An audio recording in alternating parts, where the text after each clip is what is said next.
Several public sectors are embarking on trade union actions based on the instructions issued by the Treasury to cut the salaries and allowances for public servants. Today, health sector employees, including doctors, took various trade union actions against the instructions issued by hospital heads to pay allowances in a manner not to exceed the basic salary as instructed by the Treasury. The doctors at the Karapide Teaching Hospital were on a token strike since 8 this morning, demanding an immediate end to the arbitrary cuts.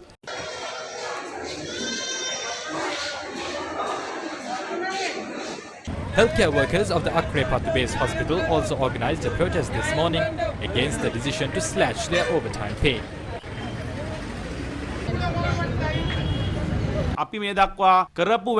They are slashing the payments that we are due for the work that we completed. This is an arbitrary act. We demand the government to immediately withdraw the salary cut circular. They must add the amounts that they deducted from us to the next month's salary. By next Monday, if this circular is not withdrawn and our salaries are not credited to the next month's salary, we will stage a trade union action starting from next Monday.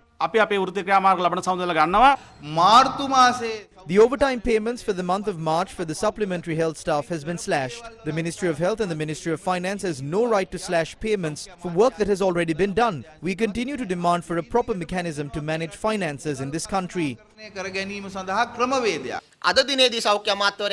When we engaged in discussions with the Minister of Health today, we requested him to provide solutions for several requests. He said that the payments that were slashed for last month's work will be corrected next week. Therefore, we suspended the trade union action.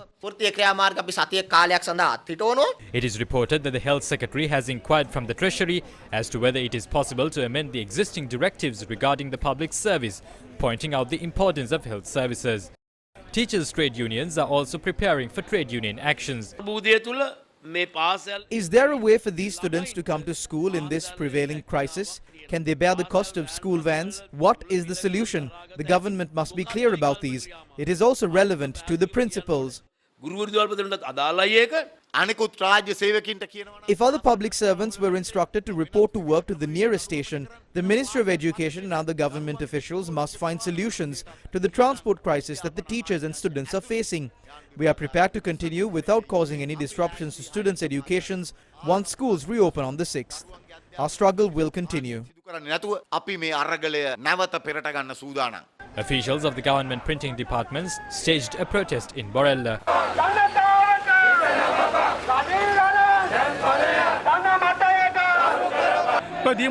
How do we survive when our salaries are reduced? When the banks deduct our loan installments from the salary we receive, we are left with a meager amount of money. We didn't get these allowances through the rulers. We fought and worked hard for these benefits. Therefore, they have no right to reduce salaries like this.